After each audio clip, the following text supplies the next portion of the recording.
Hello दोस्तों। तो चलिए अब हम चलते हैं एक ऐसे ट्रैवल की ओर जिसका हमें बरसों से इंतज़ार था, जिसकी शुरुआत की हमने सबसे पहले। जिसकी शुरुआत होती करेंसी एक्सचेंज, मतलब भारत के रुपयों को थाई बाट में कन्वर्ट कराना, ये पहली प्राथमिकता। और हमने जबलपुर में ही व्यवस्था कर ली। हमारे पहचान के एक भैया मिल गए, उन्होंने व्यवस्था करा दी और तिवारी हमें जी। तिवारी जी, जिन्होंने भरपूर हमें नोटों की बरसात कर दी। उन्होंने गांधी जी लिए और थाई भाट के रूप में हमें जाने की व्यवस्था करवा दी कि लो जाओ और जाके इस शानदार से जन्नत के माहौल में डुबकी लगा के ज़रूर आओ। तो हमने भगवान जी के जय जयकार करी और अपने अपने रुपए जो हमें मिले थे, जो बता नहीं सकते किसने कितने लिए, क्योंकि ये पारदर्शिता रहती है कि दिखाना है या नहीं दिखाना है। तो हमने मेरा ग्रहण नाम मत लेना। ग्रहण किए वहाँ से पैसे कुछ।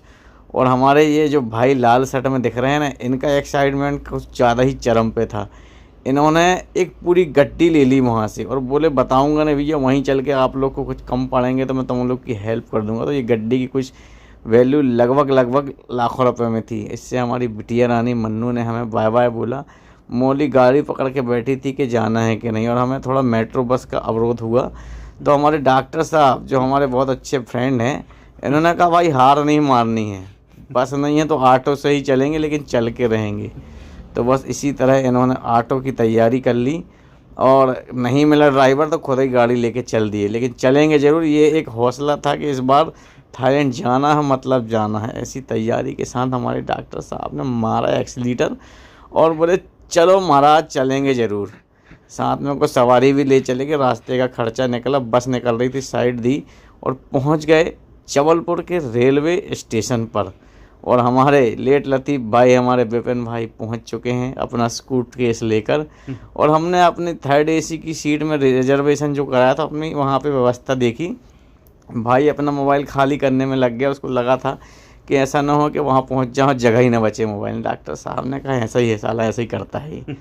फिर हम लोगों ने एक से दूसरे के साथ हाय हेलो कहा और कहा कि चलो अब शुरू करते हैं। और हमारी सबसे फेमस जगह भगवान की ब्रजभूमि में मैंने प्रणाम किया और यहाँ पे थोड़ा मुस्कुराए और हम पहुँच गए हैं दिल वालों की नगर यानी दिल्ली।